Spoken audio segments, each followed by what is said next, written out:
Cuando hablamos de semiología abdominal, siempre tenemos que sospechar cuando hay dolor abdominal, no siempre es de origen abdominal, ese dolor. Porque un dolor abdominal puede ser una patología cardiovascular, se puede relacionar a un dolor abdominal. Una patología genitourinaria se puede relacionar a un dolor abdominal. Entonces es importante justamente esta parte que es antecedente de la enfermedad actual. Porque normalmente en la consulta el paciente viene con dolor y te dice tengo dolor abdominal. Entonces primeramente es qué tipo de dolor. Si es un dolor continuo, es un dolor que va acompañado de náuseas y vómitos, es un dolor que va acompañado de dificultad para orinar. O sea que siempre es investigar los síntomas acompañantes y el tipo de dolor. ¿Es un dolor tipo cólico o es un dolor punzante? ¿Verdad? ¿Cuánto tiempo dura el dolor? ¿Hace cuántos días comenzó el dolor? Para nosotros poder guiarnos hacia una patología. Ahora, evidentemente, si el dolor es tipo difuso, cólico, acompañado de diarreas, ¿verdad? Siempre vamos a sospechar de una gastroenteritis aguda. Más todavía si el dolor es agudo. Por eso es importante hace cuántos días comenzó.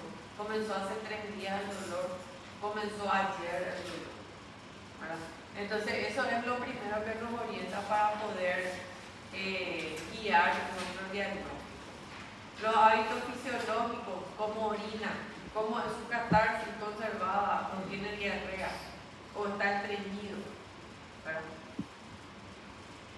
Hábitos tóxicos, que comió algo antes del malestar, ¿verdad? O del dolor. Patológicos, antecedentes cardiovasculares, es diabético, ¿verdad? Porque muchas veces el diabético se puede presentar con dolor abdominal o molestia abdominal que había sido está infartando. O sea que no todo dolor abdominal siempre va a ser de origen abdominal, ¿verdad? Tenemos pacientes diabéticos que tienen molestia abdominal todo el día y se enfocan en un dolor abdominal o de que ese dolor es de origen abdominal y había sido este paciente está infartado. Entonces, por eso es importante preguntar también los antecedentes patológicos, porque en un diabético, dolor abdominal siempre hay que cuidar. Hay que cuidar porque una simple molestia puede ser un infarto, ni siquiera un dolor, porque ellos no siempre presentan dolor. A veces presentan un malestar nomás en el estómago como una pesadez y eso ya es un infarto. Y quirúrgico, ¿verdad? Siempre lo primero, luego cuando hay dolor abdominal hay que descartar algo quirúrgico. Y dependiendo de qué cuadrante sea el afectado, porque nosotros vamos a ir sospechando de qué patología según el cuadrante afectado, si es en el hipocondrio, si es en los flancos, si es en el hipogástrico, si es en la fosa ilíaca derecha. En la fosa ilíaca derecha siempre hay que descartar apendicitis, ¿verdad? Y el apendicitis, le voy a contar el caso de una paciente. Ella se le diagnosticó apendicitis aguda. Paciente que nunca tuvo apendicitis, por supuesto, antes, ¿verdad? Porque eso es lo primero que tenemos que preguntar. ¿Ya tuviste apendicitis en tu infancia? Y esta paciente nunca tuvo apendicitis anteriormente y ella se fue con un dolor en fosa ilíaca derecha. Ese dolor era un dolor tipo cólico, agudo, intenso, ¿verdad? La paciente estaba pálida. Y cuando le hicimos el examen físico, ella tenía todos los signos positivos, ¿verdad? Tenía la resistencia abdominal, el dolor al rebote, ¿verdad? Después de la palpación. O sea que era prácticamente una apendicitis clínicamente diagnosticada. Porque ustedes saben que la apendicitis no se diagnostica por ecografía. A veces la ecografía no sale el apéndice inflamado y no se ve nada. Entonces el diagnóstico siempre es clínico. Y evidentemente el cirujano también vino, lo evaluó y dijo, sí, este es apendicitis, vamos a operar. Entró el cirujano, abrió todo y no era el apéndice estaba sano, las trompas estaban sanas, el útero, no había mioma, no había nada que podía indicar, pero sin embargo sus glóbulos blancos estaban altos. Bueno, resulta que esta paciente entró a cirugía y se le quitó el apéndice. Claro, porque cuando vos ya abrís el abdomen, ya tenés que quitar el apéndice. Imagínate que vos le abriste toda la paciente y le dejás para su apéndice y al año siguiente tiene apendicitis. O sea, eso es un caos, ¿verdad? Entonces, se abre, se y ya se quita. Pues ya tocaste. Entonces ya hay que quitar. Entonces se quita el apéndice y después se le hace antibiótico terapia y la paciente se recupera. Bueno, resulta ser que no tenía apéndice, tenía una inflamación en el cuello del útero, o sea, una cervicitis lo que tenía. Pero el tema es que la paciente estaba con fiebre y ella nunca contó de que tenía flujo. Inclusive se le preguntó, ¿verdad?, si tenía flujo y todo eso, y ella no, solamente el dolor agudo. Entonces, muchas veces la paciente te puede relatar una cosa y eso confunde. Entonces, esos son, claro que son errores por falta de revisar. ¿Quién es el clínico o el cirujano que revisa el cuello uterino? No existe. Solamente el ginecólogo hace eso. No existe un clínico que va a decir, abrir las piernas y te voy a revisar cómo está tu cuello uterino. Ni espéculo no tiene. O sea, es difícil y es muy complejo el diagnóstico. Entonces, siempre, dolor abdominal no siempre es quirúrgico. A veces se puede confundir inclusive con una infección ginecológica. Ahora, tengo el caso de otra paciente, ella hasta hoy en día tiene un dolor, que ella siente, ¿verdad?, un dolor en blanco de izquierdo y fosa ilíaca izquierda. Ella estuvo con una infección del cuello uterino, se trató, se le dio su óvulo, se le dio su antibiótico, mejoró, pero ella nunca dejó de tener esa molestia. Y a veces refiere que tiene un dolor muy intenso. Se le hizo el diagnóstico de colon irritable porque la paciente es estreñida. Pero hay otra cosa que tiene dolor al tener relaciones sexuales, que es la dispareunia, ¿verdad? Entonces ahí también se tendría que descartar endometriosis, porque endometriosis son las 3D, dispareunia, después, ¿qué más?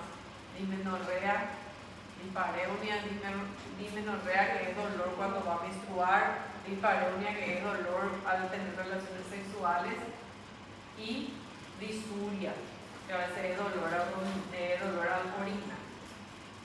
Entonces, ahí también, cuando es paciente joven, hay que descartar endometriosis. Por más que ella tenga un dolor en fosa ilíaca izquierda, porque pues nosotros no podemos saber en dónde está la endometriosis.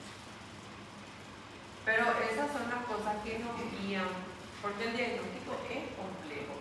Y otra cosa, la endometriosis no siempre se ve en la ecografía. Y normalmente el diagnóstico también es clínico. Entonces es complejo y muchas veces el paciente dice, ay, estos doctores no sirven para nada, no pillan todo lo que tengo. Es que no es fácil. No es fácil. Es mucho estudio, mucho conocimiento, mucha observación con el paciente. Y después interrogar, hasta lo último hay que interrogar al paciente, porque esta paciente nunca contó que tiene dispareunia porque tenía vergüenza de contar. Entonces todo eso también está en el momento del interrogatorio, que el paciente no siempre te cuenta todo, o porque tiene vergüenza, o porque hay falta de confianza. Y eso muchas veces interfiere con el diagnóstico. Y el antecedente familiar, que también es súper importante para hacer el diagnóstico.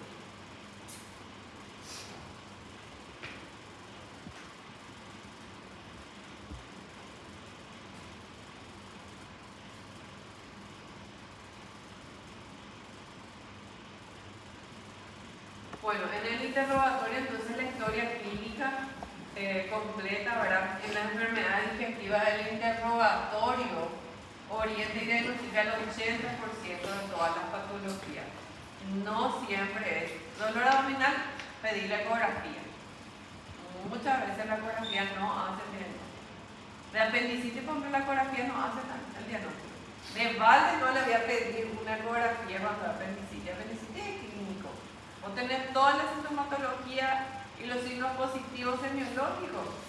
Y se hace el diagnóstico y es quirúrgico. Más todavía si la paciente tiene alguna descompensación hemodinámica con más azúcar.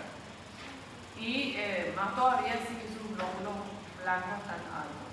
Por eso en esta paciente que le había contado se vio en urgencia de hacer una cirugía. Porque nosotros no podemos joder con ese paciente, ¿verdad? Claro, la paciente se salvó, está bien, hasta ahora está viva, ¿verdad? Entonces, ¿cómo es? El tema es que se puede cometer errores, solamente que tenemos que evitar hacer daño al paciente, porque uno nunca intencionalmente quiere hacer daño, dar lo mejor de uno con conocimiento, ¿verdad? En las enfermedades digestivas, entonces el 80% es clínico, que se confirma o se descarta acompañado al examen físico y los exámenes complementarios. Examen físico en primer lugar y después exámenes complementarios de sangre o ecografía o tomografía, lo que se requiera. ¿Cómo se inspecciona el abdomen? Primeramente la inspección, para observar, mirar cómo está el abdomen, si está globuloso, si tiene algún cambio de coloración,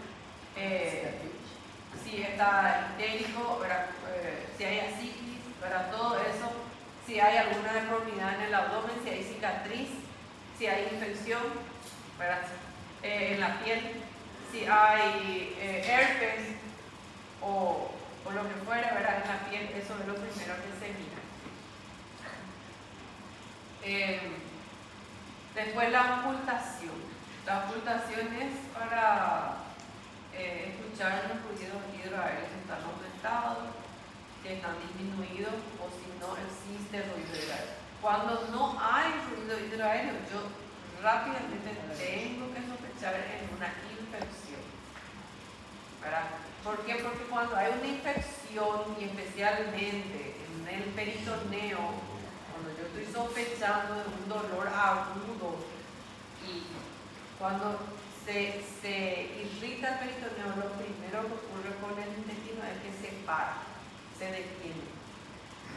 Entonces, esa es una cosa muy importante. Cuando hay ruido hidroaéreo aumentado es porque sí está funcionando el intestino y eso me orienta más hacia una gastroenteritis. La percusión también es importante porque cuando hay gastroenteritis hay muchos gases y eso se percute muy timpánico. Sin embargo, cuando es una peritonitis se va a percutir mágico o mágico, ¿verdad? Porque está lleno de líquido. Y en la palpación el dolor en la peritonitis no del abdomen dentado, es lo que me llama la atención porque está duro el abdomen. Por más que tenga un abdomen globuloso, cuando hay una peritonitis te queda como una tabla, por eso dicen abdomen en tabla. Y cuando es una gastroenteritis normalmente sí está más globuloso porque se hincha por los gases. El tracto rectal, ¿por qué se hace el tracto rectal cuando hay un dolor abdominal?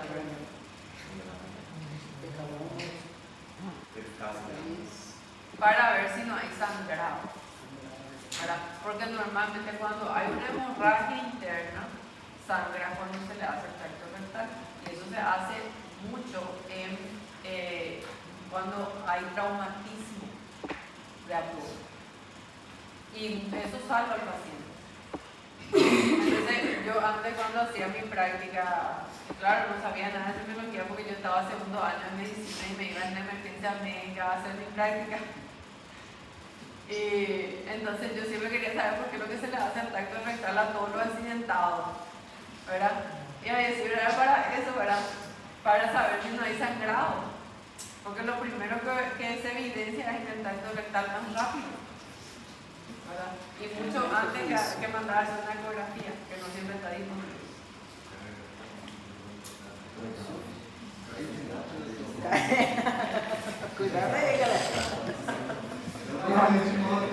De eso vamos a hablar ahora. El miércoles va a haber una charla.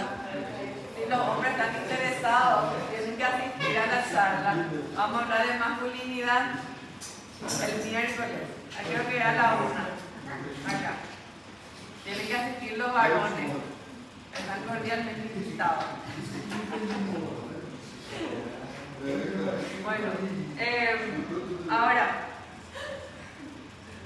signos y síntomas que pueden derivar en un problema gastrointestinal. Esos son los síntomas acompañados. Sabemos que el 95% de una patología abdominal el paciente va a presentar dolor. Cualquier tipo de dolor. Ahora lo que nos interesa es el síntoma que acompaña, ¿verdad? Diarrea, náuseas o vómitos, ¿verdad?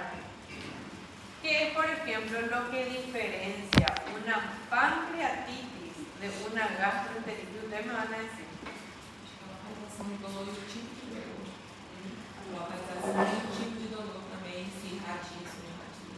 El tipo de dolor. ¿Cómo es el dolor en la pancreatitis? El dolor en cinturón o en barra, se le dice, ¿verdad? Que es del epigastrio hacia el lado izquierdo, ¿verdad? Entonces, ese es el dolor en barra, ¿verdad? Ese es uno, pero no siempre es ese, porque a veces no hay dolor en barra. A veces no se presenta como un dolor en barra, se presenta como un dolor en el epigastrio, no. ¿Verdad? Y yo puedo sospechar hasta de una gastritis. ¿Verdad? Pero ¿qué es lo que realmente diferencia que yo diga esto puede ser una pancreatitis? Vómitos y conjuntivitis. Y eso puede ser una obstrucción también. ¿El qué? Sí, también. ¿Y si el paciente no presenta nada de eso? ¿Por qué yo puedo sospechar una pancreatitis, por ejemplo?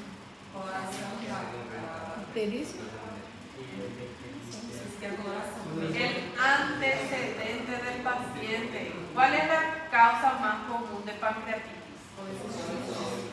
Claro, esa es o alcoholismo, ¿verdad? El antecedente del paciente es lo que me indica el diagnóstico. Evidentemente yo no voy a sospechar de una pancreatitis en un paciente, no sé, de 20 años que no consume alcohol, que no tiene antecedentes de dolor cólico anteriormente, ¿verdad? Pero si viene un paciente y evidentemente este paciente me dice yo tengo piedra en la vesícula, ¿verdad? El paciente con pancreatitis es un paciente grave, que hemodinámicamente no va a estar estable, va a estar pálido, va a tener ese aspecto grave tóxico, ¿verdad? Y va a morir de dolor. Entonces ese sí es un abdomen agudo. Y es un abdomen agudo grave, que está considerado como una emergencia. Entonces, si es un paciente con gastroenteritis, por ejemplo, la gastroenteritis también puede presentar un dolor en el epigastrio, ¿verdad?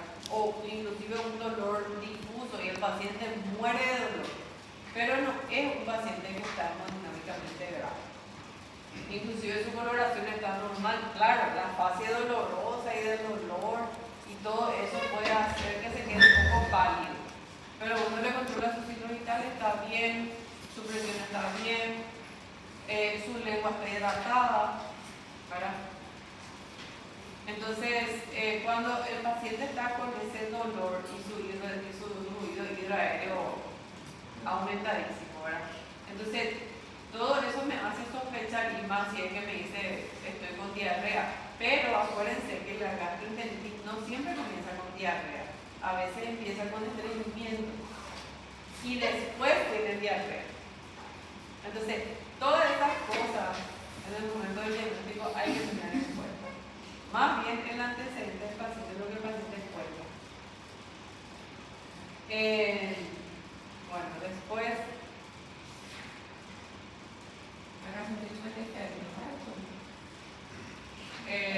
Sí, puede estar presente la fiebre, pero acordate que la fiebre está más presente en los niños, no tanto en los adultos. En gastroenteritis, a veces, a no ser que sea una gastroenteritis bacteriana, ahí sí va a presentar fiebre. Pero cuando es normalmente viral no presenta fiebre. La posición del paciente. Esa posición del paciente hace cuando hay dolor abdominal que esa posición fetal. Ustedes saben que nosotros tuvimos un paciente que se atrofió en ese estado fetal así. Él tenía una úlcera en el estómago. Y él estaba en un estado depresivo. Era un paciente de 78 años. Y entró en un estado depresivo y ya no quiso levantarse de la cama. Y se quedó con su esposa, que también era por supuesto anciana, y ella le cuidaba.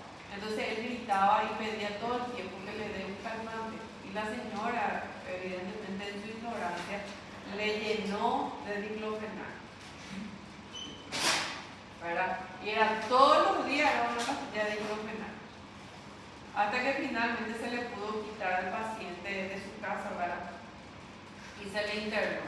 Y era imposible hacerle una endoscopia porque él tenía una úlcera que abarcaba desde la mitad más o menos del estómago hasta el duodeno. Y se estenosó. Tuvo una estenosis, una obstrucción que no pasaba el endoscopio. O sea, prácticamente cuando se le iba a meter ya se obstruía. Hasta que finalmente se le hizo, pero él ya estaba con melena, ya estaba con una hemorragia digestiva grave. Pero esos son los casos de pacientes con patología gastrointestinal, por eso es importante saber la historia del paciente. Si es un paciente consumidor de AINES de forma crónica, claro que vamos a sospechar en una úlcera. En una úlcera más todavía cuando el paciente tiene esta posición. Él se quedó en esa posición, se quedó atrofiado en una posición fetal. No se podía enderezar sus piernas, se quedó atrofiado en la musculatura. Después se trató de hacer fisioterapia y todo eso con él, pero ella estaba en un estado muy avanzado. Pero hasta ese punto llega la gente. Hasta ese punto llega la gente de no buscar atención médica. Estaba escondido ese paciente en su casa y no quería recibir atención médica. Bueno, la posición del paciente para hacer el examen físico, dependiendo, ¿verdad?, de qué es lo que queremos evaluar. El paciente normalmente está en decúbito supino, ¿verdad? Y la posición del médico en el momento de la evaluación. El médico normalmente se puede colocar del lado derecho del paciente, de pie o sentado, y tiene que tener una altura más o menos para poder inspeccionar el abdomen. La inspección tiene que ser en un ambiente cálido, ¿verdad?, para poder hacer una buena inspección. Y considerar los cuadrantes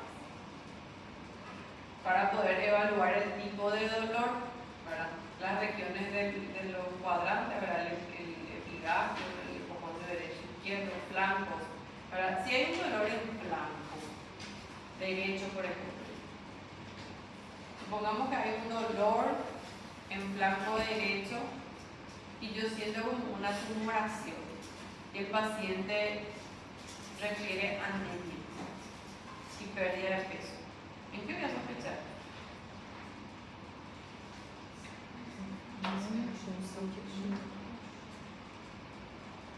Supongamos yo tengo un paciente de 60 años que refiere dolor en flanco derecho, le pidió su laboratorio, estaba anémico y me contó que perdió los últimos 3 meses, perdió mucho peso. ¿En qué voy a sospechar? Cáncer colorectal del lado derecho. Sí. Y cuando yo le pregunté, ¿y sangraste? No, nunca sangré. Porque eso le caracteriza al cáncer colorectal del lado derecho. El paciente presenta anemia, pero nunca se dio cuenta que sangró. ¿Cómo se llama eso? Y eso se pide justamente en la materia fecal para hacer la evaluación del test de Guayac, que es sangre oculta en heces. ¿Verdad? Porque el paciente puede perder sangre y no se da cuenta. Y eso es característico de un cáncer colorectal. Entonces, ¿ves cómo la historia del paciente es importante para hacer diagnóstico o para sospechar por lo menos? Evidentemente yo no voy a sospechar este tipo de cáncer en un paciente de 20 años. O sea, por lo menos es muy raro, ¿verdad? Ahora, del lado izquierdo, normalmente el paciente, cuando es un cáncer colorectal del lado izquierdo, el paciente sí presenta sangrado. A veces, ¿verdad? O lo más común es que sí presente sangrado. Y dice, me sangra cuando defeco, me sangra. O sea, veo sangre en mi materia fecal. Y a veces no presenta dolor. A veces no presenta dolor. En la palpación a veces sí puede presentar dolor. Por eso es importante palpar y buscar tumoración del lado izquierdo. Cuando el paciente refiere sangrado, voy a buscar del lado izquierdo. Bueno, después, normalmente también puede haber dolor en flanco cuando hay infección urinaria, porque no siempre, cuando hay infección urinaria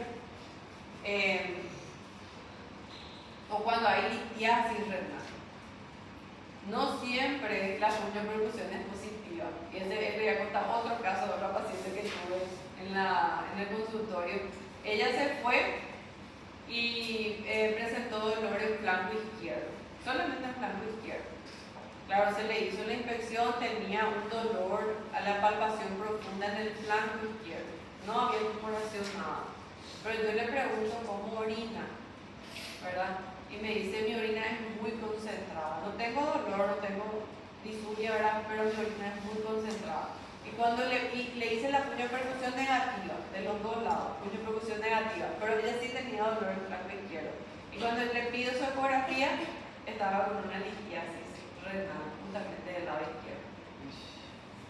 O sea, ahí también vemos de cómo un problema renal puede manifestarse como un dolor adentro.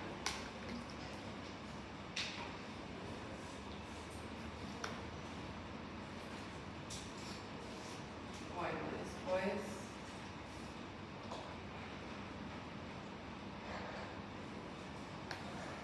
la infección, entonces ver cómo es la forma del abdomen, si es plano, si es globuloso, si es excavado, ¿verdad?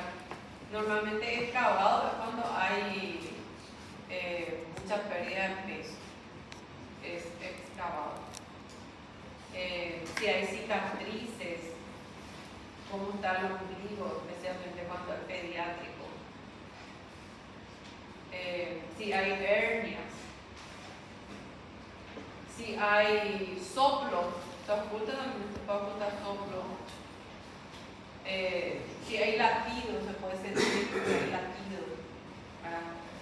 Ahora, les voy a dar un caso que ustedes me van a decir.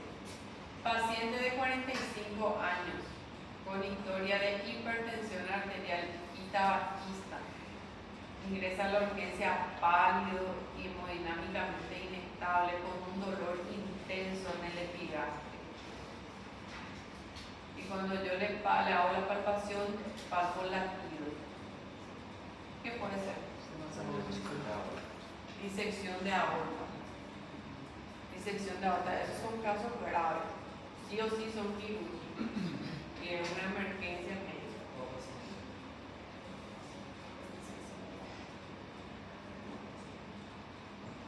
Bueno, en la palpación entonces,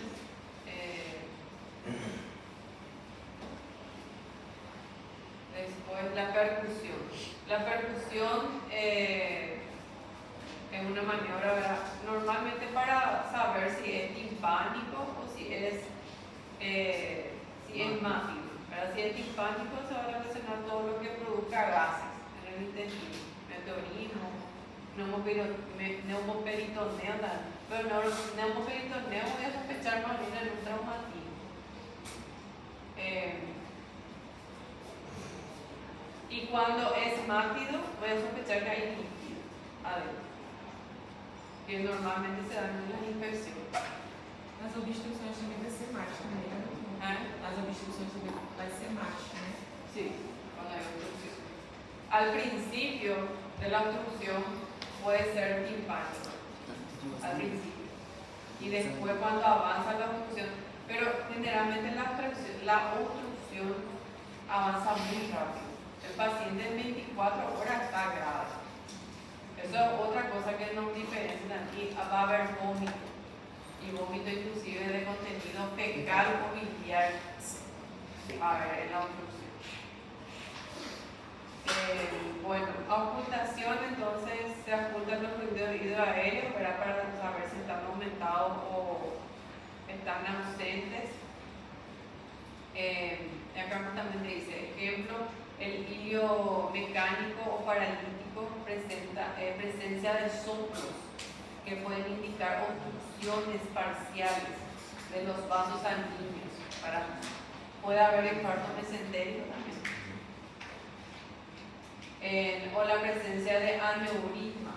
El infarto mesentérico también voy a sospechar en pacientes hipertensos o con una historia de hipertensión. Normalmente no se dan pacientes jóvenes.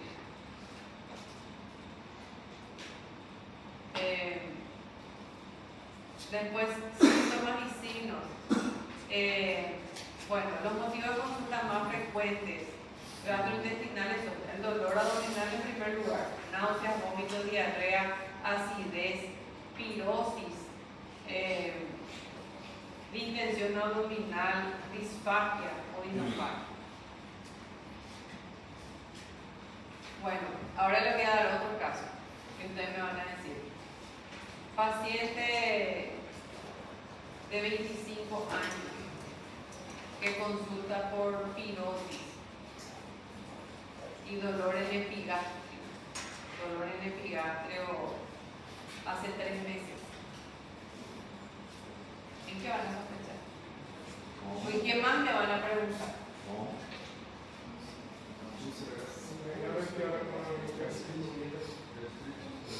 Van a sospechar gastritis y qué más. ¿Qué le pueden preguntar para hacer la diferencia, por ejemplo, entre una gastritis y una úlcera? Porque alimentação, se melhora ou piora. ¿cuándo empeora la gastritis? Se después de comer, antes de comer, está con ¿Y la úlcera? ayuno, ¿Cómo es el dolor de úlcera? no es también compresivo. Pero ahí vos dijiste, antes de comer, después de comer, ¿cómo es? O da úlcera, na verdade, depois de comer, ele não consegue. La Siempre úlcera dolorosa, se come, se alivia con la comida. La úlcera se alivia con la comida. ¿Y la gastritis? Es con el estómago ayuno, ¿verdad? Empeora después de la comida, ¿verdad? Esa es una diferencia semiológica, por ejemplo. Porque un paciente de 25 años puede tener una gastritis o puede tener una úlcera, ¿verdad? ¿Cuál es la diferencia fisiopatológica entre una gastritis y una úlcera? Por supuesto, la gastritis es una inflamación total de la mucosa gástrica. La úlcera Y la úlcera puede estar en el duodeno o puede estar en la última parte del estómago, que sería en la parte del antro pilórico. Normalmente ahí se forma la úlcera. Y la úlcera es como una herida, ¿verdad?, que se forma por una lesión continua. Generalmente esa es la úlcera de hambre o del dolor de hambre. Para cuando el paciente está con hambre, le duele y necesita comer para aliviar ese dolor. Ese es el dolor de úlcera. ¿Por qué alivia después de comer?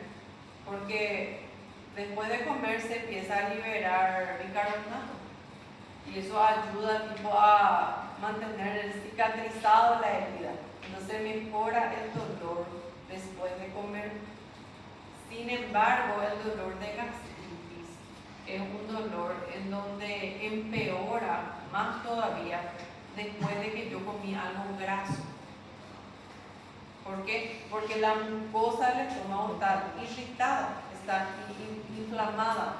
Y si yo como algo graso, ¿qué va a hacer el estómago? Va a empezar a liberar ácidos, lo que va a irritar mucho más la mucosa y le va a doler al paciente. Entonces, cuando estudiamos semiología tenemos que aplicar un poco de fisiopatología también para poder analizar por qué es el dolor, por qué duele de esa manera, ¿verdad? Porque un paciente de 25 años puede tener una úlcera o puede tener una gastritis. ¿Cuál es la causa principal de úlcera o gastritis? La misma causa tiene, ¿verdad?, que es el Helicobacter pylori. Esa es la causa número 1, ¿verdad? Pero hay otras causas como el consumo de AINES, por eso es importante de vuelta preguntar el antecedente. ¿Cómo se contagia el H. pylori? Una comida que cae, esas cosas, bacterias. ¿Cómo era el contagio? Comer. ¿Eh? La comida, Alimentos bacterias, contaminados. alimentos contaminados. Puede ser, pero una persona me puede contagiar o no. El H. pylori, una persona me puede contagiar. Si yo cuando tengo H. pylori, yo le puedo contagiar a la persona. Y yo. Claro que sí. Ah, Si le beso, le voy a contagiar. Si tomo tereré con él, le voy a contagiar. Si tomo mate con él, le voy a contagiar. Eso se contagia. Faz sentido. Eso se contagia. Por la saliva se contagia. O sea, si yo tengo, yo le puedo contagiar a mi pareja. Por eso normalmente cuando se inicia un tratamiento y la pareja tiene H. pylori, o sea que supongamos que yo tengo H. pylori, mi pareja también tiene que hacer tratamiento, porque se da de suponer que ella tiene también, porque eso se contagia. Entonces es importante entender eso. Bueno, el caso de otro paciente de 55 años, con disfagia y dolor retroesternal. Ese dolor retroesternal inició hace 10 años. Y el paciente empezó con dificultad respiratoria, con disfagia a sólidos. Pero ahora tiene disfagia para líquidos y perdió 10 kilos en 3 meses. Eso es. Cáncer de esófago. A ella no hay más nada que discutir. Ese es cáncer de esófago. Ese es cáncer de esófago. Ahora, es diferente cuando el paciente me dice, no estoy perdiendo peso, pero sí tengo dificultad para tragar. No tengo dolor, pero tengo dificultad para tragar y tengo mal aliento. Supongamos que viene otro paciente que tiene 45 años y me dice, me dificulta tragar, no puedo tragar sólido ni líquido y tengo mal aliento. ¿Qué eso es? Esofagite ou esofagite? Esofagite? Tengo mal aliento, me dice. Halitosis se llama eso. ¿Qué puede ser? ¿Ah? Divertículo. Divertículo también existe en el esófago. Y hay 3 tipos de divertículos. ¿Cuáles son? Divertículo de Senker, divertículo medio o mesodivertículo y divertículo epifrénico, que está en la parte inferior del esófago. Normalmente los pacientes con divertículo de Senker, que es uno de los divertículos más comunes de las rarezas que puede ocurrir en el paciente, porque tener un divertículo no es muy común, pero el divertículo de Senker es uno de los más comunes. Y ese divertículo de Senker crece en la parte superior del esófago, debajo de la faringe, y crece como una bolsa hacia afuera. Entonces, como esa persona al deglutir se le acumula la comida en el divertículo, el paciente evidentemente cuando tiene un divertículo va a tener dificultad para tragar. Cuando va creciendo ese divertículo, peor. Entonces él refiere, no puedo tragar, cada vez puedo tragar menos y tengo mucho mal aliento. Claro que va a tener mal aliento por la putrefacción de la comida que queda en el divertículo, eso es químico. Bueno, sin embargo la disfagia en un divertículo en la parte media, ¿verdad?, o en el epifrénico, normalmente son divertículos que causan dificultad para deglutir, pero también mucha pirosis. Mucha pirosis, ¿por qué? Porque ese divertículo que se forma cerca del esfínter inferior, ¿verdad?, puede haber hernia también, hernia, ¿cómo se llama?, diafragmática, ¿verdad? Y generalmente lo que hace con el esfínter es que ese esfínter sea incompetente, porque la mayor causa de pirosis o reflujo gastroesofágico, ¿cómo se diagnostica el reflujo gastroesofágico? Toda persona que tiene pirosis tiene reflujo gastroesofágico. ¿Cómo es?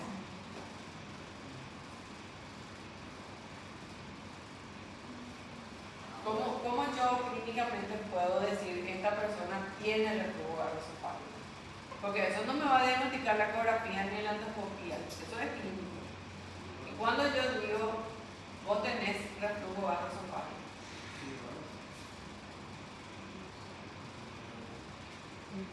pirosis. ¿por cuánto tiempo tiene que tener pirosis?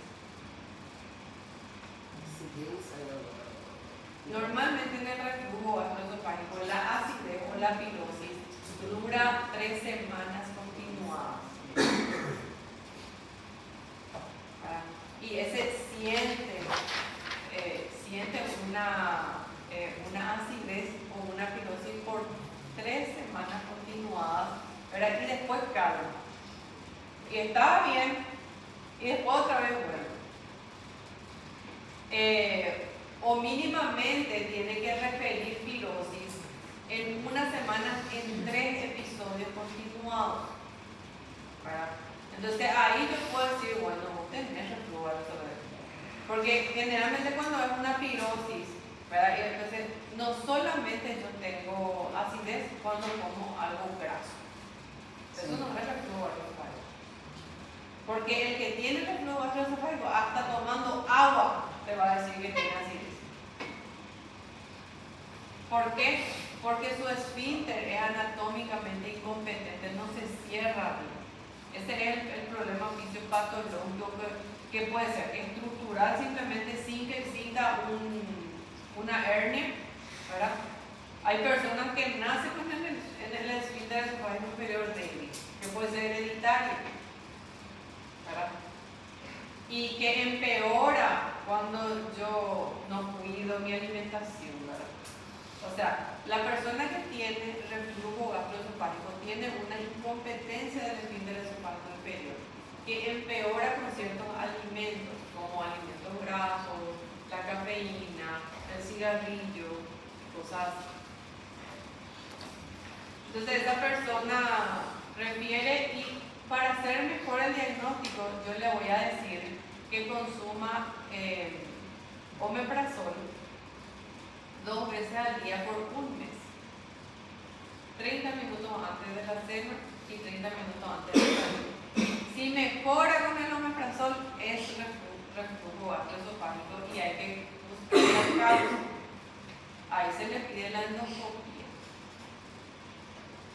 Se le pide la endoscopía para buscar la causa. Porque evidentemente una persona con reflujo gastroesofágico va a tener grados de esofagitis. Y yo no puedo saber cuánto tiempo pasó de su reflujo. Pudieron haber pasado 20 años y estar con un esófago bajo. Más todavía si hay dolor retroesternal, porque la esofagitis duele y causa ese dolor retroesternal. Y ustedes saben que el esófago de barra después avanza a un cáncer.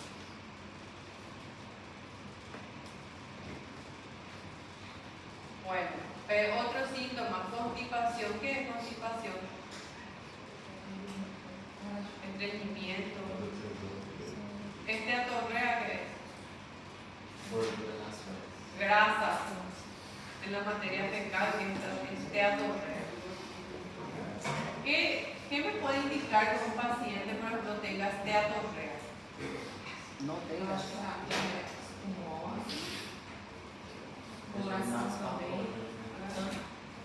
Determinados casos de isso. ¿Lo qué? Determinados casos de isso. Pero supongamos que viene un paciente y me dice, doctor, ¿sabes qué? Yo a veces soy estreñido y a veces tengo diarrea, pero cuando me voy de cuerpo, yo veo grasa en mi materia fecal. ¿Y hace cuántos días es tu problema? Y las AS también son pesadas, ¿no? Hace más de 15 días, me dice. Hace más de 15 días yo estoy con este problema. Voy a pensar. Eu acho que seria, ele provavelmente não deve estar fazendo a digestão da grasa. Una patología de mala absorción, donde no se están absorbiendo las grasas por el intestino, ¿verdad? O mala absorción intestinal.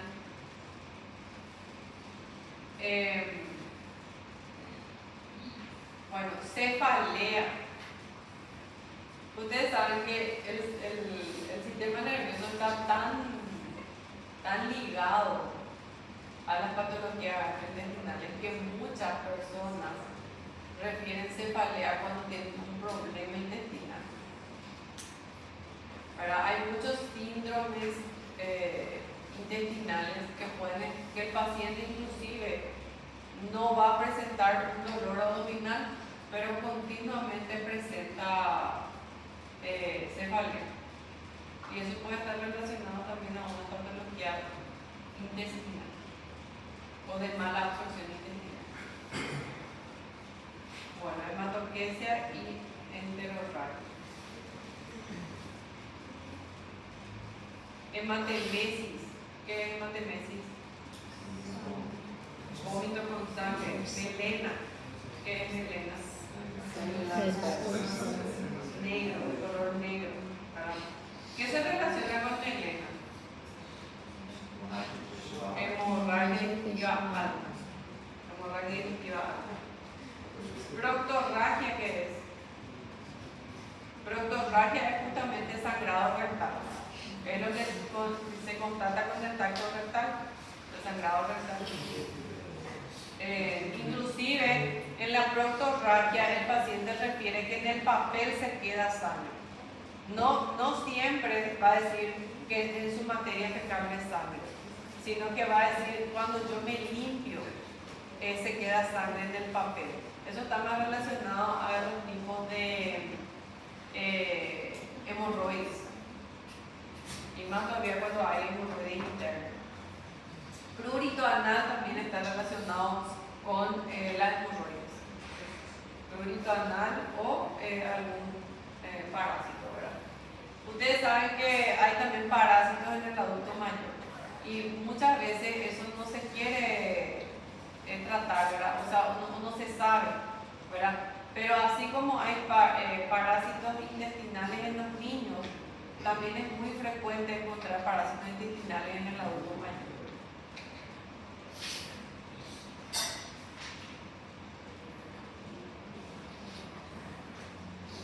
Bueno, después, ¿qué más?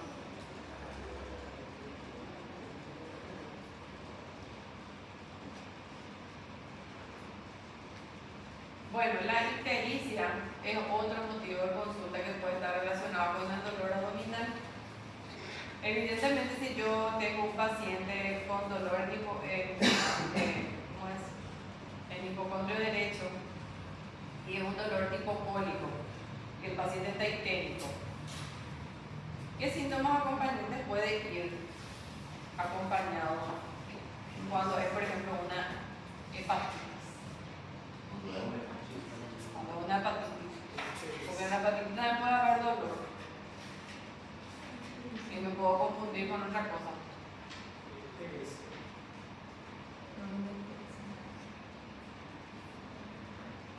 Cuando hay una hepatitis, por ejemplo. Fiebre, claro que sí. Puede ser. Por ejemplo, hepatitis tipo A. ¿Verdad? Porque hay muchos tipos de hepatitis. Pero hepatitis A. La hepatitis A es viral. ¿Verdad? Todas las hepatitis son virales. Entonces, normalmente la historia del paciente, y otra vez, la hepatitis A es una hepatitis aguda. El paciente va a presentar un síndrome viral anterior. Inclusive puede presentar rinitis o rinorrea, fiebre, dolor de cuerpo. ¿Verdad? Eso le caracteriza a un síndrome viral. Y 2 semanas después se presenta con ictericia y dolor en hipocondrio derecho. ¿Verdad? Claro, porque el hígado aumenta de tamaño. ¿Verdad? ¿Por qué los tipos, acá como dice la bilirrubina, el color amarillento? ¿Verdad? ¿Cuál es la bilirrubina que puede estar aumentada? La directa o la indirecta, cuando es, por ejemplo, una hepatitis. ¿Cuál es la bilirrubina que está aumentada? La directa. ¿Por qué?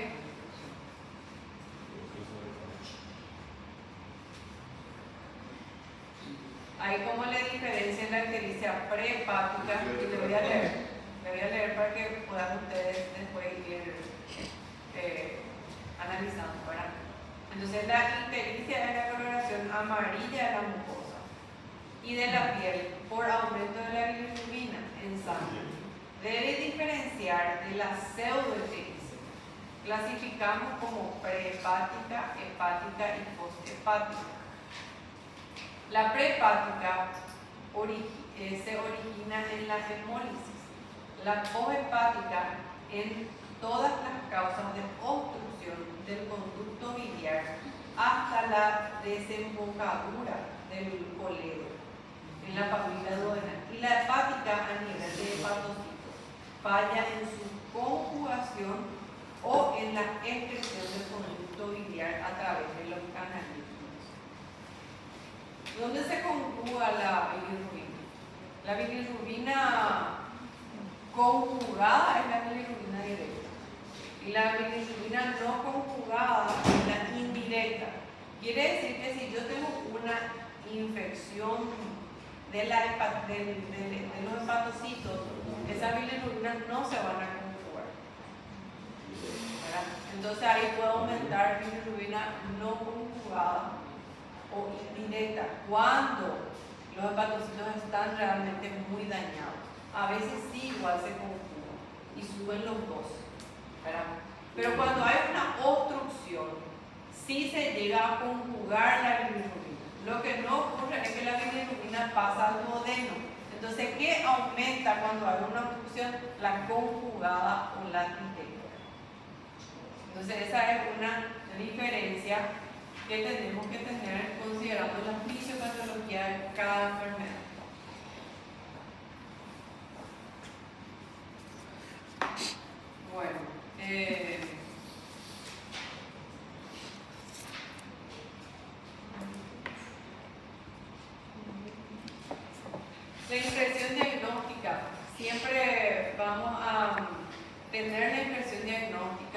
porque acuérdense que no siempre el dolor abdominal es un problema gastrointestinal, entonces tenemos que buscar también otro tipo de causas. Supongamos que yo tengo un paciente de 65 años, conocido diabético, deshidratado, pálido, y me dice tengo molestia abdominal. Tengo molestia abdominal y yo soy diabético. Y yo le controlo la presión bajo. Y me dice que es hipertenso. ¿Qué es lo primero que voy a sospechar? ¿Voy a estar pidiendo alguna cosa gastrointestinal o primeramente me va a preocupar su corazón? Si sé que la presión bajó. Lo primero que me va a preocupar es su corazón. ¿Por qué? Porque es diabético. Quirúrgico puede esperar, o alguna cosa en su abdomen puede esperar, pero su corazón no le va a esperar a ese diabético. Entonces, todo paciente diabético que tiene una inestabilidad hemodinámica, yo primeramente voy a sospechar en algo cardiológico. Entonces ahí la impresión diagnóstica va a cambiar. Y yo primeramente voy a descartar algo cardiológico y cuando descarte el infarto, ahí voy a ir hacia lo abdominal. O voy a pensar que no sé, que puede ser una gastroenteritis o alguna cosa. Porque inclusive ese paciente cuando le baja la presión hasta diarrea puede presentar. Y ganas de vomitar también. Entonces, por eso hay que atender mucho. Yo siempre digo, paciente diabético es igual a... Paciente diabético con dolor abdominal es igual a infarto, hasta demostrar lo contrario. Entonces, voy a pecar por exagerado, ¿verdad? Pero hay que primeramente descartar lo más frecuente.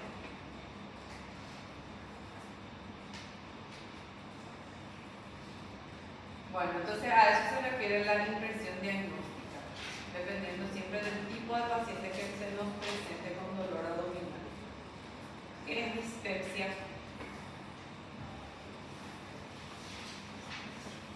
Dolor con distensión abdominal. La dispepsia normalmente está presente cuando el paciente dice tengo pesadez, su abdomen está distendido y tiene mucho dolor. A eso se refiere dispepsia y es normalmente se ve en gastroenteritis o en úlceras también se puede ver.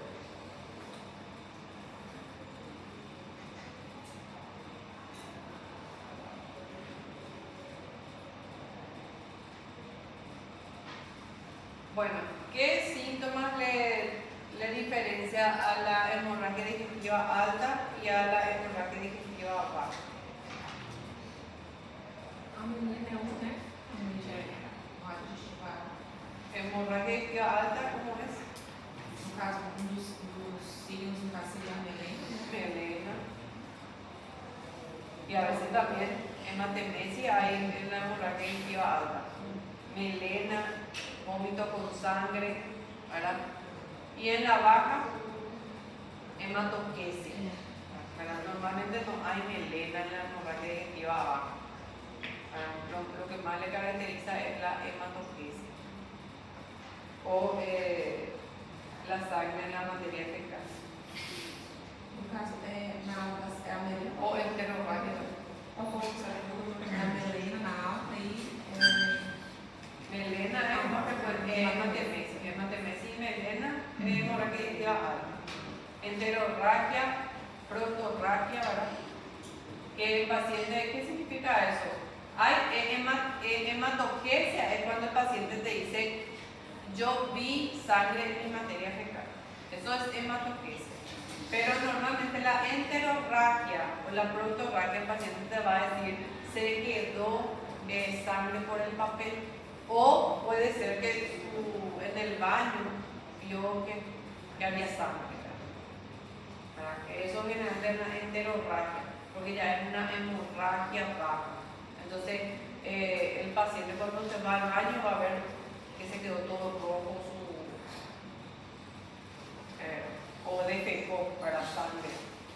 base de feca sangre.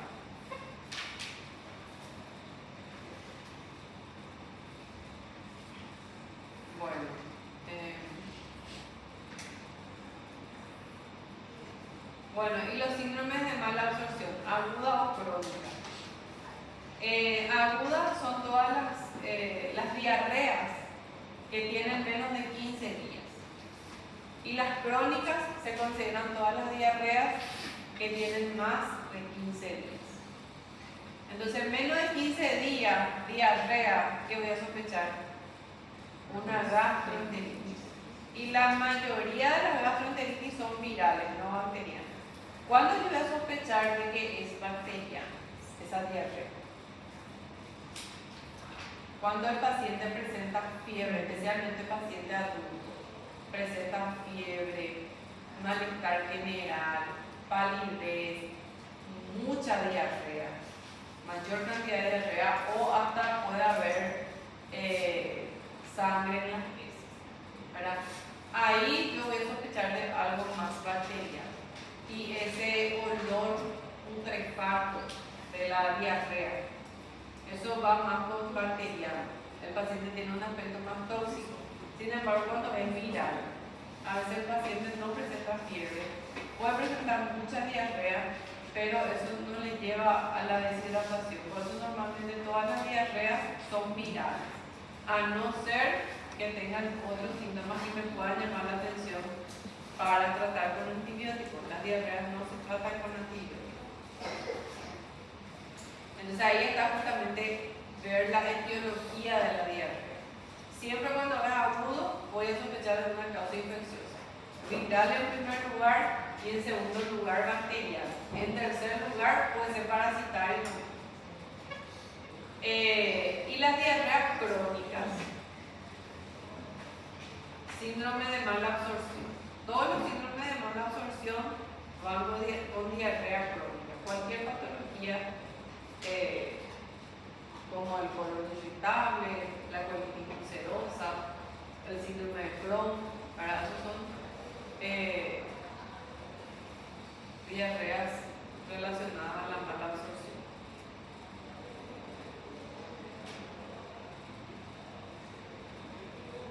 Bueno, una de las patologías mutantes más frecuentes es el síndrome del intestino irritable. Pero no siempre los pacientes con síndrome del intestino irritable refieren diarrea. Hay momentos que ellos refieren periodos de constipación y periodos de diarrea. A veces te van a decir, yo a veces soy estreñido y a veces tengo diarrea, ¿verdad? Pero eso es algo crónico. El paciente vive con esta disfunción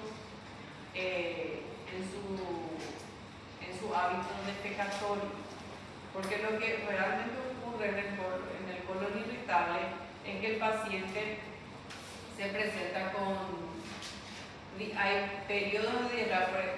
Supongamos una semana tuvo diarrea, a la siguiente semana tuvo constipación, después la siguiente semana otra vez diarrea, ¿verdad? Hay como un periodo intercalado entre constipación y diarrea, así se refiere. Y el dolor generalmente va a referir en la fosa ilíaca izquierda. Ahí es donde normalmente puede referir el dolor. Y ahí hay que hacer diagnóstico diferencial con otras patologías, especialmente si el paciente refiere sangrado, por ejemplo, y pérdida de peso. Entonces ahí hay que sospechar de otra cosa. ¿En quiénes es más frecuente el colon irritable?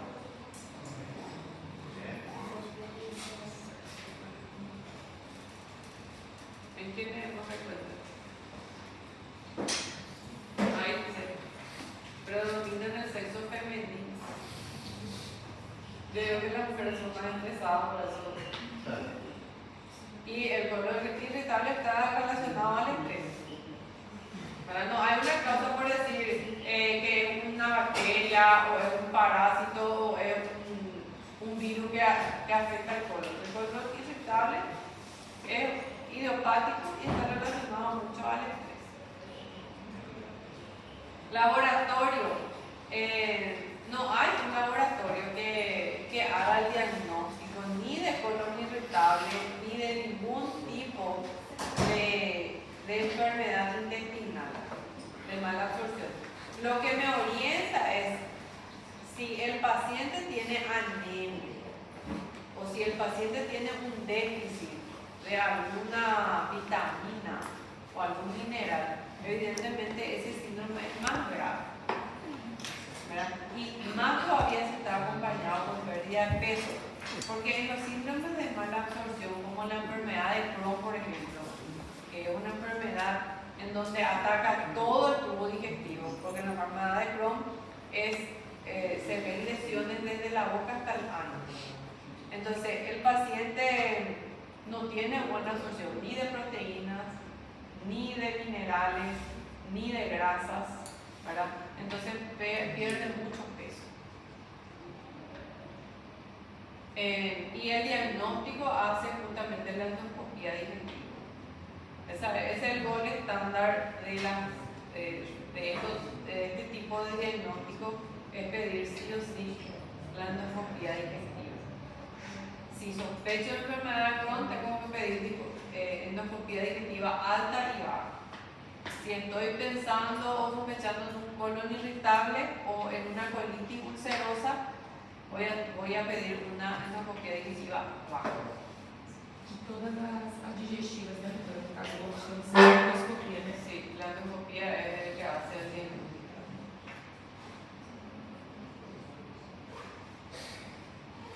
Bueno. Y hasta ahí, este le puedo pasar, esta diapositiva, les puedo pasar y también les voy a pasar que es cardiovascular.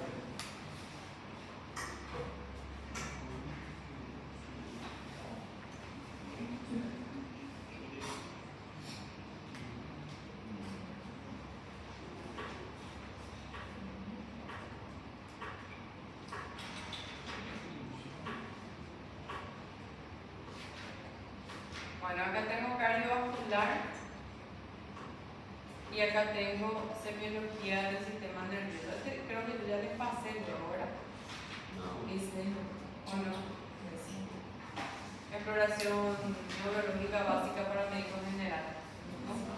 Bueno, esos tres entonces les voy a pasar para que puedan estudiar ustedes: abdomen, cardiovascular y neurológico. Yo creo que con eso van a poder, son tres temas mejor. Entonces le voy a pedir yo al doctor David para pasar nuestro examen en estos tres contenidos para la práctica. Acá, por ejemplo, ustedes tienen también todo el resumen de cómo se hace la inspección, la palpación, la percusión, la ocultación, de la parte cardiovascular, el examen físico, la historia clínica, cómo tiene que estar enfocada. Acá, evidentemente, cuando es cardiovascular, yo siempre también voy a enfocar en la edad del paciente, porque un paciente con una enfermedad cardiovascular normalmente no vamos a sospechar un pediátrico, a no ser que tenga un antecedente hereditario o una condición al nacimiento, ¿verdad? O una historia cuando nació, ¿verdad? Vamos a sospechar una patología cardiovascular en pacientes mayores de 45 años, especialmente sexo masculino. ¿Por qué? Porque son los que tienen más antecedentes justamente de dislipidemia, arteriosclerosis, o sea, están relacionadas con esas patologías, o pacientes hipertensos, ¿verdad? Paciente hipertenso de por sí tiene un riesgo cardiovascular de medio para alto. Todo paciente hipertenso. No hay un solo paciente hipertenso que no tenga riesgo cardiovascular, especialmente si es paciente que no se trata bien. Por eso se conoce. Pacientes 45 anos já com hipertensão ou sem hipertensão feminina? Ou todos os casos? Sí, diagnosticado con hipertensión.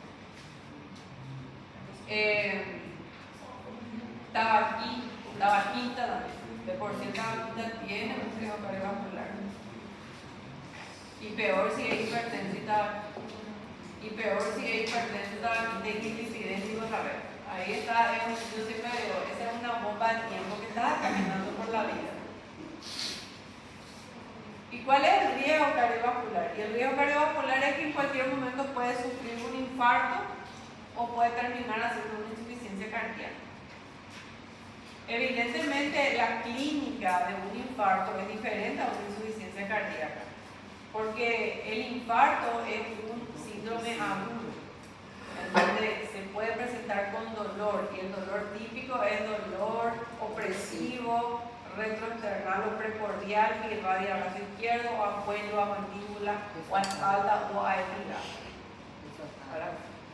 El paciente refiere un dolor intenso opresivo, que puede durar de 15 minutos a 1 hora. Cuanto más tiempo duró ese dolor, más me va a hacer entender de que es un infarto. Si es un dolor opresivo, ¿verdad?, típico, que no dura más de 15 minutos, voy a sospechar una angina de pecho, que ese dolor mejora con el reposo, ¿verdad? Hay pacientes que viven con angina estable, por ejemplo. ¿Qué es la angina estable? Es el paciente que con un tipo de esfuerzo llega a ser un dolor retroesternal que puede irradiar a cuello o a brazo izquierdo, pero mejora el dolor con el reposo. Eso es angina estable. Hay pacientes que viven con angina estable. ¿Por qué? Porque tienen una enfermedad coronaria, por supuesto, ¿verdad? Hay una enfermedad coronaria que en cualquier momento esa angina inestable puede o no llegar a ser un infarto. Las anginas inestables son las que sí llegan a ser el infarto, ¿verdad? Porque la angina inestable es cuando ya se desprende la placa, ocurre el sangrado, ocurre la trombosis y se obstruye la arteria coronaria, y eso rápidamente lleva al dolor precordial, dura más de 15 minutos, y ahí es cuando voy a sospechar de un infarto. Se pide el electrocardiograma. ¿Qué cosas puedo ver en el electrocardiograma? ¿Qué cambios puedo ver en el electrocardiograma? Hay dos cosas que tengo que mirar. Cuando hay cambio de morfología de la onda T, o cuando hay cambio de morfología del segmento ST. ¿Qué pasa si yo veo un paciente que llega a la urgencia con dolor precordial, que irradia al brazo izquierdo, y me dice, creo que hace 30 minutos me duele, o sea, no me va a decir así tranquilo porque va a estar muriendo de dolor, ¿verdad? Pero cuando le pregunto va a decir 30 minutos o más de 15 minutos. Y cuando yo le pido el electrocardiograma, me sale una onda T picuda. ¿Qué eso es? Una onda T picuda. O una onda T invertida hacia abajo. Eso es isquemia. Eso es isquemia. Cuando evidentemente el paciente está sufriendo una isquemia, todavía no llegó a la lesión del miocardio, pero sí ya hay una obstrucción, o sea, ya hay una isquemia que claro que va a llegar a un infarto si yo no actúo a tiempo. Ese corazón se puede salvar en la isquemia, claro que sí, porque si yo desobstruyo la arteria, el corazón no va a sufrir ninguna lesión. ¿Verdad? Pero cuando ya hay un supradesnivel o hay un infradesnivel, ahí sí ya me habla de una lesión. Cuando hay un infradesnivel, la lesión está en el endocardio. Y cuando hay un supradesnivel con una onda J, quiere decir que es infarto de transcurso. Entonces, esa es la diferencia que me da el electrocardiograma. Por eso el electrocardiograma es un elemento fundamental en las urgencias cuando yo voy a diagnosticar infarto, porque el electrocardiograma no me hace el diagnóstico. Fíjense que el diagnóstico hice yo, ¿verdad? ¿Qué ¿Qué hace el electrocardiograma? Me orienta a qué tan grave está ese corazón, ¿verdad? Porque la clínica en el infarto, si es transmural o si es solamente en el endocardio, la clínica va a ser la misma. El paciente va a venir con dolor precordial que duró más de 1 hora, ¿verdad? Pero lo que me hace realmente la gravedad del paciente y que yo decida, no, este paciente ahora se tiene que ir a unidad coronaria, es cómo salió su electrocardiograma, ¿verdad? Inclusive con el electrocardiograma yo puedo ver cuáles son las arterias que están comprometidas, si es la circunfleja izquierda o la derecha, o cuál es la arteria. Entonces, por eso es la importancia del electrocardiograma, no para hacer diagnóstico, pero sí para saber la gravedad del caso. Bueno, los antecedentes, ustedes esto ya deben saber, ¿verdad? Cómo se hace la ocultación, ¿verdad? Los focos de ocultación.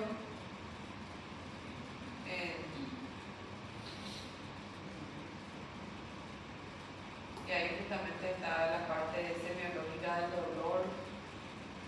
Bueno, acá tienen todo, tienen que leerlo.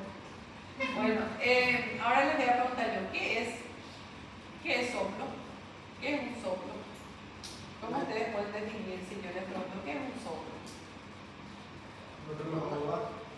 Hã? Uma ausculta diferenciada da insuficiência. Uma Pero ausculta ¿cómo me van a definir ustedes? Si yo les digo, ¿qué es un soplo? diferenciada. Não serve, hein? No, pero no. É uma ausculta Yo no, diferenciada. no, o sea que puede ser que yo te acepte esa definición, pero en la residencia no te van a aceptar esa definición. Seria isso dele ser da, no caso, seria da... São ruídos diferenciados dos Tá. ruídos normais. Son ruidos. São ruídos.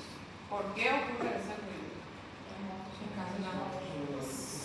Por causa da sangre que se bate com mais força. Por la turbulencia que se crea por un reflujo retrógrado, anterógrado, por una dificultad en el cierre de las válvulas, en cualquiera de las válvulas. Entonces, en realidad el soplo es un ruido que se genera por el flujo turbulento.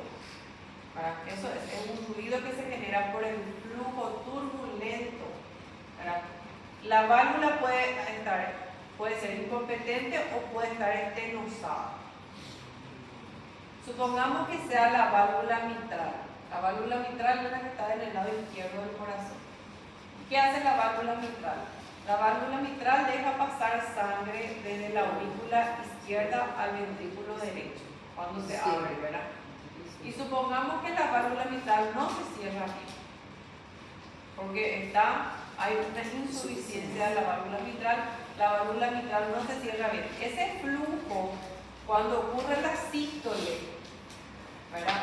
Y la válvula mitral no se cierra bien, va a haber un flujo retrógrado, ¿verdad? Hacia arriba. Entonces, ese es un flujo turbulento. ¿Por qué? Porque la válvula mitral no se cerró bien y pasó por donde no tenía que pasar la sangre. Y hay un empuje hacia arriba, ¿verdad? Entonces, eso genera un ruido. Ahora, ese soplo, cuanto más se escucha, ¿ustedes creen que me indica la gravedad de la insuficiencia o no? Não. ¿Qué creen Por ustedes? esse. Algunos piensan que sí, pero Não. no indica la gravedad. Yo a veces puedo auscultar un gran soplo y sin embargo la insuficiencia no ser tan grave o la estenosis no ser tan grave. Puedo auscultar un soplo muy pequeño y la estenosis ser grave. Ahora, ¿qué es lo que yo hago el diagnóstico dependiendo del tipo de soplo? Puedo decir, bueno, hay soplo en la válvula mitral. Entonces, mi diagnóstico es soplo holosistólico o sistólico en la válvula mitral. Ese es mi diagnóstico semiológico, ¿verdad? que puede estar causado por una insuficiencia mitral, que es la causa más frecuente, ¿verdad? Ahora yo quiero saber la gravedad. Para eso voy a pedir la ecografía o la ecocardiografía para saber el grado de insuficiencia. Entonces, ahí sí ya entra otro método auxiliar para poder saber qué tan grave es esa insuficiencia. Porque yo eso no puedo saber con la semiología. Puedo ocultar y a veces uno, cuanto más oculta ruido fuerte, Dios mío, usted está a punto de morir. Pero a veces no es tan grave su soplo, ¿verdad? O a veces oculto un soplo muy insignificante. Eso tampoco no me dice que esa insuficiencia no es grave, porque sí puede ser grave. Y nos oculta bien porque el corazón está muy insuficiente. Entonces, esa es una cosa que tenemos que saber. Bueno, vamos a llegar hasta acá, ¿verdad? Pues ya, ustedes ya están cansados. Bueno, y después en neurología, hasta que esa parte del soplo quiero que estudien bien. Y en neurología tienen que estudiar mejor los reflejos. Estudien bien los reflejos. Todos los reflejos cotidianos, para todo eso estudien bien. Y la diferencia entre una patología, acá les voy a mostrar.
Bueno, acá en la parte de reflejo ustedes van a leer, en alguna parte no se lo usamos, pero en alguna parte donde habla de reflejos, esta parte, ustedes van a ver cuando hay hiporreflexia o cuando hay hiperreflexia.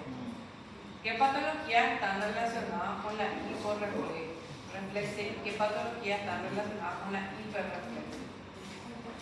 Entonces eso tienen que aprender a diferenciar también. O sea, son preguntas que se les puede hacer. No caso, então, doutora, a gente não vai fazer a parte, tipo, como é que eu posso dizer? Tipo, vai ter um paciente, suposto paciente, e a gente vai ter que fazer nele. No caso, não vai ser assim, não, né? É porque nas duas parciais a gente fez assim. Tá bom? Como no caso é o colega, ele era meu paciente, e a gente fazia, por exemplo, o doutor dizia assim, faz tal, no caso do neurológico, faz tal craniano, tal reflexo. A gente vai fazer nele. Aí no caso não vai ser assim, vai ser pergunta, né? Sí, bueno, yo por lo menos voy a hacer en forma de caso clínico. Ah, tá. O sea, yo les voy a referir un paciente y ustedes ahí me van a decir qué van a hacer con ese paciente, ¿verdad? Enfocando siempre en cardiovascular, neurológico y abdominal. Entonces yo le voy a presentar a un paciente, le voy a, así como ahora por ejemplo le estaba diciendo, y ustedes me van a decir qué van a hacer, qué van a preguntar, qué le van a decir, qué le van a interrogar. Ahora. Sí, pero en forma de caso clínico. Bueno, estamos. Estamos, doutora, graças.